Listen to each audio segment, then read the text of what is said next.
ओम शांति। आज का अव्यक्त मुरली का तारीख है 28 जुलाई 1971 का। आकार में निराकार को देखने का अभ्यास। आकार को देखते निराकार को देखने का अभ्यास हो गया है। जैसे बाप आकार में निराकार आत्माओं को ही देखते हैं, वैसे ही बाप समान बने हो। सदैव जो श्रेष्ठ बीज होता है उसी तरफ ही दृष्टि और वृत्ति जाती है। तो इस आकार के बीच श्रेष्ठ कौन सी वस्तु है? निराकार आत्मा। तो रूप को देखते हो व रूह को देखते हो, क्योंकि अब तो अंतर को भी जान गए हो और महामंत्र को भी जान गए हो। जान लिया, देख भी लिया, बाकी क्या रहा? बाकी स्थित रहने का बात में अभ्यासी हो। हर एक ने अपना अपना अनुभव बताया। ऐसे समझे अंत तक पहले पाठ के अभ्यासी रहेंगे। अंत तक अभ्यासी हो रहेंगे व स्वरूपी बनेंगे। अंत के कितना समय पहले ये अभ्यास समाप्त होगा और स्वरूप बन जाएंगे। जब तक शरीर छोड़ेंगे तब तक अभ्यासी रहेंगे। पहले पाठ की समाप्ति कब होती है? जो समझते हैं अंत तक अभ्यासी रहेंगे वह हाथ उठाओ। आकार में निराकार देखने की बात पहला पाठ पूछ रहे हैं। अभी आकार को देखते निराकार को देखते हो। बातचीत किससे करते हो? निराकार से। आकार में निराकार देखने आए, इसमें अंत तक भी अगर अभ्यासी रहेंगे तो देही अभिमानी का अथवा अपने असली स्वरूप का जो आनंद व सुख है वह संगम युग पर नहीं करेंगे। संगम युग का वर्षा कब प्राप्त होता है? संगम युग का वर्षा कौन सा है? अतीन्द्रिय सुख। यह अंत में मिलेगा क्या? जब जाने वाले होंगे। आत्मिक स्वरूप हो चलना व देही हो चलना यह अभ्यास नहीं है। अभी साकार को व आकार को देखते आकर्षण इस तरफ जाती है व आत्मा तरफ जाती है। आत्मा को देखते हो ना। आकार में निराकार को देखना यह प्रैक्टिकल और नेचुरल स्वरूप हो ही जाना चाहिए। अब तक शरीर को देखेंगे क्या? सर्विस तो आत्मा की करती हो ना। जिस समय भोजन स्वीकार करते हो तो क्या आत्मा को खिलाते हैं व शरीर का भान में करते हैं? सीढ़ी उतरते और चढ़ते हो। सीढ़ी का खेल अच्छा लगता है। उतरना और चढ़ना किसको अच्छा लगता है? छोटे छोटे बच्चे कहाँ भी सीढ़ी देखेंगे तो उतरेंगे, चढ़ेंगे ज़रूर। तो क्या अंत तक बचपन ही रहेगा क्या? वानप्रस्थी नहीं बनेंगे। जैसे शरीर की भी जब वानप्रस्थ अवस्था होती है तो धीरे धीरे बचपन के संस्कार मिटते जाते हैं ना। तो यह उतरना चढ़ना बचपन का खेल कब तक होगा? साक्षात्कार मूर्त तब बनेंगे जब आकार में होते निराकार अवस्था में होंगे। अगर ऐसे समझेंगे कि अंत तक अभ्यासी रहना है तो इस पहले पाठ को परिपक्व करने में ढीलापन आ जाएगा।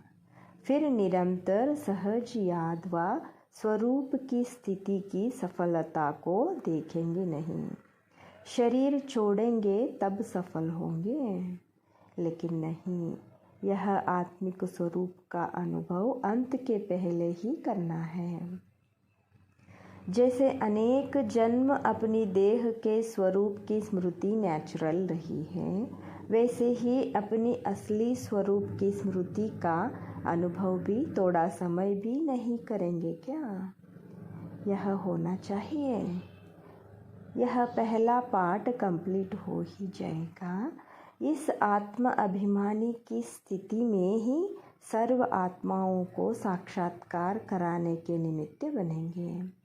तो यह अटेंशन रखना पड़े। आत्मा समझना यह तो अपने स्वरूप की स्थिति में स्थित होना है ना। जैसे ब्रह्मा कुमार व ब्रह्मा कुमारी कहने से ब्रह्मा बाप व ब्रह्मा कुमारपन का स्वरूप बोलता है क्या? चलते फिरते मैं ब्रह्मा कुमार हूँ यह बोलता है क्या? जब यह नहीं बोलता, शिववंशी होने के नाते अपना आत्मिक स्वरूप क्यों बोलते हो? बाप दादा कहते हो ना, जब शिव बाबा शब्द कहते हो तो निराकारी स्वरूप सामने आता है ना। तो जैसे ब्रह्मा कुमारपन का स्वरूप चलते फिरते पक्का हो गया है, ऐसे ही अपना शिववंशी का स्वरूप क्यों बोलना चाहिए? ब्रह्मा कुमार बन गए हो और शिववंशी स्वरूप अंत में बनेंगे। बाप दादा इकट्ठा बोलते हो व अलग बोलते हो? जब बाप दादा शब्द इकट्ठा बोलते हो तो अपना दोनों ही आत्मिक स्वरूप और ब्रह्मा कुमार का स्वरूप दोनों ही याद नहीं रहता। यह अभ्यास पहले से ही कंप्लीट करना पड़े। अंत के लिए तो और बहुत बातें रह जाएगी। सुनाया था ना, अंत के समय नई नई परीक्षाएं आएंगी, जिन परीक्षाओं को पास कर संपूर्णता की डिग्री लेंगे। अगर यह पहला पाठ ही स्मृति में नहीं होगा तो संपूर्णता की डिग्री भी नहीं ले सकेंगे। डिग्री न मिलेगी तो क्या होगा? धर्मराज की डिग्री निकलेगी।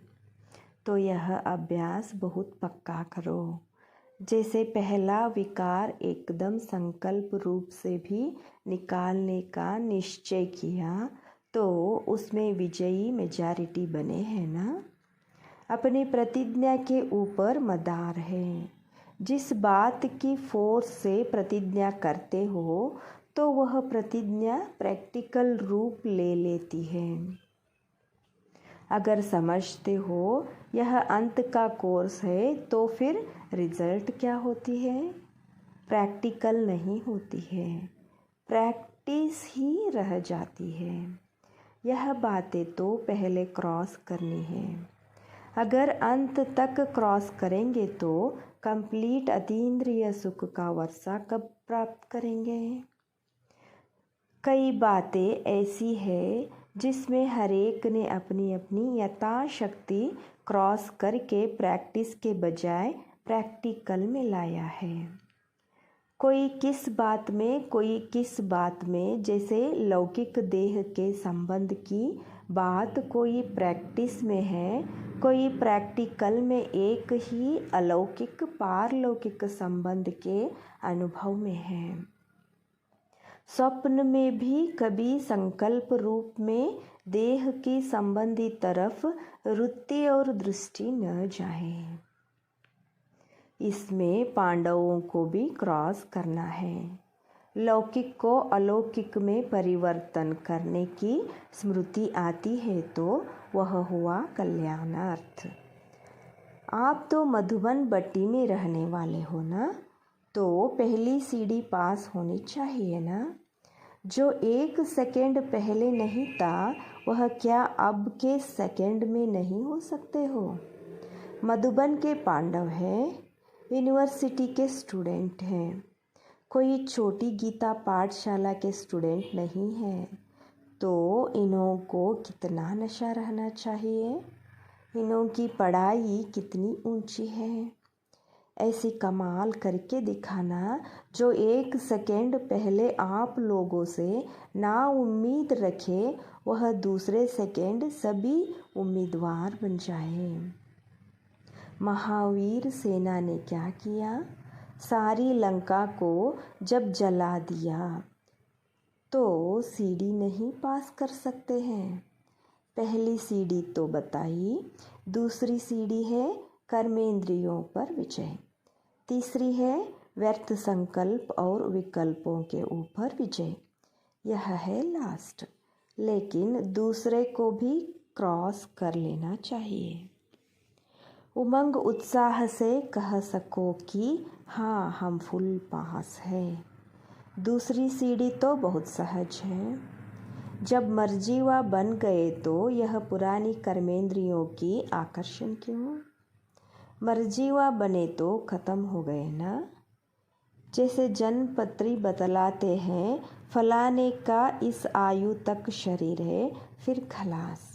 लेकिन अगर कोई दान पुण्य करेंगे तो नई जन्म के रीति नई आयु शुरू हो जाएगी।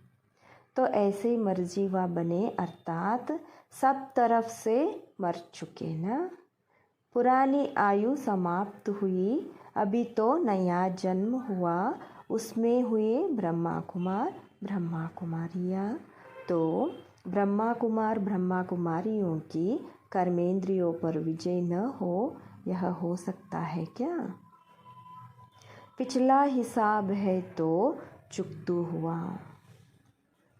जब मर्जीवा बने ब्रह्मा कुमार बन गए तो फिर कर्मेंद्रियों के वश कैसे हो सकते?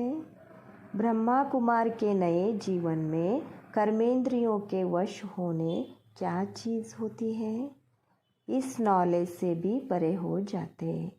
अभी शूद्रपन से मर्जीवा नहीं बने हैं, क्या वह अभी बन रहे हैं? शूद्रपन का ज़रा भी सांस अर्थात संस्कार कहाँ अटका हुआ तो नहीं है। कोई कोई का श्वास छिप जाता है, जो फिर कुछ समय बाद प्रकट हो जाता है। यहाँ भी ऐसे है क्या? पुराने संस्कार अटके हुए होंगे तो मर्जीवा बने हो ऐसे कहेंगे। मर्जीवा न बने तो ब्रह्मा कुमार कैसे कहेंगे? मर्जीवा तो बने होना, बाकी मनसा संकल्प यह तो ब्रह्मा कुमार बनने के बाद ही माया आती है। शूद्र कुमार के पास माया आती है क्या? आप मूंझते क्यों हो? बोलो कि मर्जीवा बने हैं। मर्जीवा बनने बाद माया को चैलेंज किया है, इसलिए माया आती है। उनसे लड़कर हम विजयी बनते हैं। ऐसे क्यों नहीं कहते हो? महावीर हो तो अपना नशा तो कायम रखो ना। जब अपने को ब्रह्मा कुमार समझेंगे तो फिर यह जो सेकेंड सीढ़ी है कर्मेंद्रियों का आकर्षण, उससे भी पार हो जाएंगे। ब्रह्मा कुमार व शिव कुमार यह दोनों की स्मृति रखने से कभी भी फेल नहीं हो सकेंगे, क्योंकि ब्रह्मा कुमार समझने से फिर ब्रह्मा कुमार के कर्तव्य, ब्रह्मा कुमार के गुण क्या है, वह भी स्मृति में रहते हैं ना। तो अब दूसरी और तीसरी सीढ़ी क्रॉस करके पास विद ऑनर बनने के समीप आने के लिए यह बट्टी की है। तो बट्टी के समाप्ति के साथ यह भी समाप्त कर देनी है। जैसे देखो, स्थान के आधार पर स्थिति बनती है। यह मधुबन का स्थान ऐसा है जो स्थिति को ही बदल लेता है ना। स्थान का स्थिति पर असर होता है और हर एक को अपने स्थान का नशा कितना रहता है। अपने देश का, अपने हद के निवास स्थान का नशा नहीं होता है। अगर बड़ी कोठी व महल में निवास करने वाला होगा तो स्थान का स्थिति पर असर होता है। तो आप सभी से श्रेष्ठ स्थान पर हो तो इसका भी असर स्थिति पर होना चाहिए। श्रेष्ठ वरदान भूमि की निवासी है तो अपनी स्थिति भी सदा सभी को देने वाले बनानी चाहिए। वरदान वह दे सकता है जो साक्षात्कार मूर्त होगा। कोई भक्त को भी वरदान प्राप्त होता है तो साक्षात्कार मूर्त द्वारा होता है ना। तो साक्षात और साक्षात्कार मूर्त बनने से ही वरदाता मूर्त बन सकेंगे। बाप दादा के बच्चे दाता बनना है, लेने वाले नहीं लेकिन देने वाले। हर सेकंड हर संकल्प में देना है। जब दाता बन जाएंगे तो दाता का मुख्य गुण कौन सा होता है? उदार चित्त। जो औरों के उद्धार के निमित्त होंगे तो वह अपना नहीं कर सकेंगे। सदैव ऐसे समझो कि हम दाता के बच्चे हैं। एक सेकंड भी देने के सिवाय न रहे, उसी को कहा जाता है महादानी। सदैव देने के द्वार खुले हो। जैसे मंदिर का दरवाज़ा सदैव खुला रहता है, यह तो आजकल बंद करते हैं, तो ऐसे दाता के बच्चे का देने का द्वार कभी बंद नहीं होता। हर सेकंड हर संकल्प चेक करो, कुछ दिया लिया तो नहीं। देते जाओ।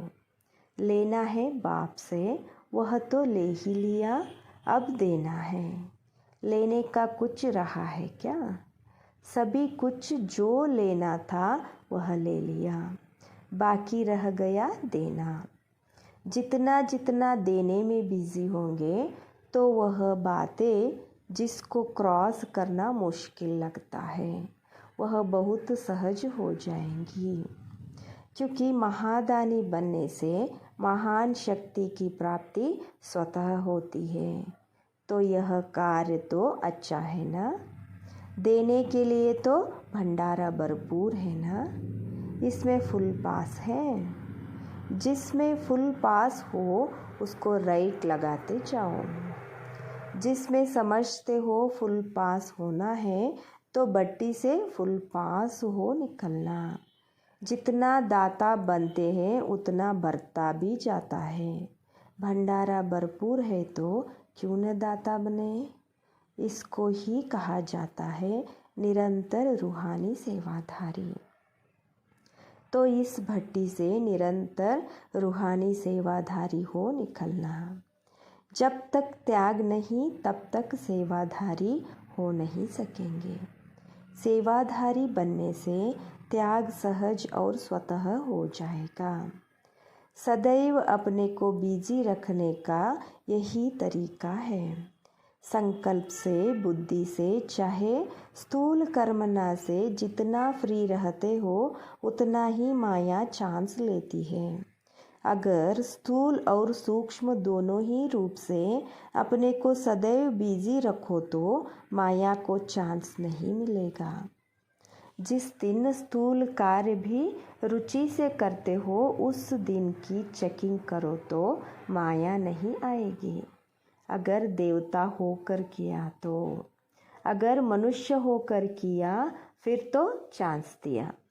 लेकिन सेवाधारी हो और देवता बन अपनी रुचि उमंग से अपने को बिजी रख कर देखो तो कभी माया नहीं आवेगी, खुशी रहेगी।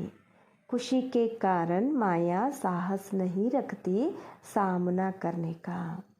तो बिजी रखने की प्रैक्टिस करो। कभी भी देखो आज बुद्धि फ्री है तो स्वयं ही टीचर बन बुद्धि से काम लो। जैसे स्थूलकार की डायरी बनाते हो, प्रोग्राम बनाते हो कि आज सारा दिन यह कार्य करेंगे, फिर चेक करते हो। इसी प्रमाण अपनी बुद्धि को बिजी रखने का भी डेली प्रोग्राम होना चाहिए। प्रोग्राम से प्रोग्रेस कर सकेंगे।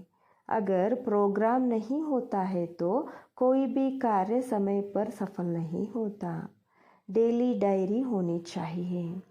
क्योंकि सभी बड़े ते बड़े होना, बड़े आदमी प्रोग्राम फिक्स करके फिर कहाँ जाते हैं, तो अपने को भी बड़े ते बड़े बाप के समझकर हर सेकंड का भी प्रोग्राम फिक्स करो। जिस बात की प्रतिज्ञा की जाती है तो उसमें विल पावर होती है। ऐसे ही सिर्फ विचार करेंगे उसमें विल पावर नहीं होगी। इसलिए प्रतिज्ञा करो कि यह करना ही है। ऐसे नहीं कि देखेंगे करेंगे, करना ही है। जैसे स्थूल कार्य कितना भी ज़्यादा हो लेकिन प्रतिज्ञा करने से कर लेते हो ना, अगर ढीला विचार होगा, न करने का ख्याल होगा तो कभी पूरा नहीं करेंगे। फिर बहाने भी बहुत बन जाते हैं। प्रतिज्ञा करने से फिर समय भी निकल आता है और बहाने भी निकल जाते हैं। आज बुद्धि को इस प्रोग्राम पर चलाना ही है, ऐसी प्रतिज्ञा करनी है। भिन्न भिन्न समस्याएं, पुरुषार्थहीन बनने के व्यर्थ संकल्प, आलस्य आदि आएंगे, लेकिन विल पावर होने कारण सामना कर विजयी बन जाएंगे। यह भी डेली डायरी बनाओ, फिर देखो कैसे रूहानी राहत देने वाले रूह सभी को देखने में आएंगे। रूह आत्मा को भी कहते हैं और रूह एसेंस को भी कहते हैं, तो दोनों हो जाएंगे। दिव्य गुणों के आकर्षण अर्थात एसेंस, वह रूह भी होगा और आत्मिक स्वरूप भी दिखाई देंगे। ऐसा लक्ष्य रखना है तो रूप की विस्मृति, रूह की स्मृति इस बट्टी से बनाकर निकलना। बिल्कुल ऐसा अनुभव हो जैसे यह शरीर एक बॉक्स है, इनके अंदर जो हीरा है उनसे ही संबंध स्नेह है। ऐसा अनुभव करना तो निवास स्थान का भी आधार लेकर स्थिति को बनाओ। मधुबन निवासी अर्थात मधुरता और बेहद के वैरागी। जो बेहद के वैरागी होंगे वह रूह को ही देखेंगे। तो चलन में मधुरता और मनसा में बेहद की वैराग्य वृत्ति हो। दोनों स्मृति रहे तो पास विद ऑनर्स नहीं होंगे। यह दोनों क्वालिफिकेशन अपने में धारण करके निकलना। यह संगम युग का सुहावना समय जितना ज़्यादा हो उतना अच्छा है, क्योंकि समझते हो सारे कल्प में यह बाप और बच्चों का मिलन फिर नहीं होगा। इसलिए समझते हो यह संगम का समय लंबा हो जाए, न कि आपकी वीकनेस के कारण। सदैव यही लक्ष्य रखो कि यवर रेडी रहे। बाकी यह अतीन्द्रिय सुख का वर्षा निरंतर अनुभव करने के लिए रहे हुए है, न कि अपनी कमज़ोरियों के लिए। आप लोगों के लिए यह पुरानी दुनिया जैसे विदेश है। कई लोग विदेश की चीज़ को टच नहीं करते हैं, समझते हैं अपने देश की चीज़ को प्रयोग करें। तो इस पुरानी दुनिया अर्थात विदेशी चीज़ों को टच भी नहीं करना है। स्वदेशी हो वा स्वदेशी चीज़ों से आकर्षित होते हो। सदैव समझते हो हम स्वदेशी है, यह विदेश की चीज़ टच भी नहीं करनी है। ऐसा अपने ऊंचे देश का आत्मा के रूप से परम धाम देश है और इस ईश्वरीय परिवार के हिसाब से मधुबन ही अपना देश है। दोनों देश का नशा रखो। हम स्वदेशी है, विदेशी की चीज़ों को टच भी नहीं कर सकते। अब पावरफुल रचयिता बनो। रचयिता ही कमज़ोर होंगे तो रचना क्या रचेंगे। अलंकारी बनकर निकलना है। निरंतर एक रस स्थिति में स्थित हो दिखाने का एग्जाम्पल बनना, जो सभी को साक्षात्कार हो। द्वापार में तो भक्त लोग साक्षात्कार करेंगे, लेकिन यहाँ सारा दैवी परिवार आप साक्षात मूर्त से साक्षात्कार करें। जमा करना है, कमाया और खाया यह तो 63 जन्मों से करते आए। अब जमा करने का समय है, गंवाने का नहीं है। अच्छा, जो कर्म संकल्प करो अपने में लाइट होने से वह कर्म यथार्थ होगा। ऐसे लाइट रूप अथवा ट्रांसपेरेंट बनो। यह बट्टी पांडव भवन को ट्रांसपेरेंट चैतन्य प्रदर्शनी बनाएगी और सभी को साक्षात्कार करने की आकर्षण हो कि यह चैतन्य प्रदर्शनी जाकर देखें। सभी बातों में विन करना ही है, 1 नंबर में आना है। पुराने संकल्प संस्कार समेटकर ख़त्म करना अर्थात समा देना है, जो फिर इमर्ज न हो। जो चाहे सो कर सकते हो, लेकिन चाहना में विल पावर हो। जितनी वृत्ति पावरफुल होगी उतना वायुमंडल भी पावरफुल बनता है। जिस समय कोई में भी वीकनेस आती है तो पावरफुल वृत्ति का सहयोग मिलने से वह आगे बढ़ सकते हैं। बाप एक रस है तो बाप के समान बनना है। कुछ भी हो जाए तो भी उसको खेल समझकर समाप्त करना। खेल समझने से खुशी होती है। अभी का तिलक जन्म जन्मांतर का तिलकधारी व ताजधारी बनाता है, तो सदैव एक रस रहना है, फॉलो फादर करना है। जो स्वयं हर्षित है वह कैसे भी मन वाले को हर्षित करेगा। हर्षित रहना यह तो ज्ञान का गुण है, इसमें सिर्फ रूहानियत ऐड करना है। हर्षितपन का संस्कार भी एक वरदान है जो समय पर बहुत सहयोग देता है। अपने कमज़ोर संकल्प गिराने का कारण बन जाते हैं, इसलिए एक संकल्प भी व्यर्थ न जाए, क्योंकि संकल्पों के मूल्य का भी अभी मालूम पड़ा है। अगर संकल्प वाचा कर्मणा तीनों अलौकिक होंगे तो फिर अपने को इस लोक के निवासी नहीं समझेंगे कि इस पृथ्वी पर पाँव नहीं है, अर्थात बुद्धि का लगाव इस दुनिया में नहीं है। बुद्धि रूपी पाँव देह रूपी धरती से ऊंचा है, यह खुशी की निशानी है। जितना जितना देह के भान की तरफ से बुद्धि ऊपर होगी उतना वह अपने को फरिश्ता महसूस करेगा। हर कर्तव्य करते बाप की याद में उठते रहेंगे तो उस अभ्यास का अनुभव होगा।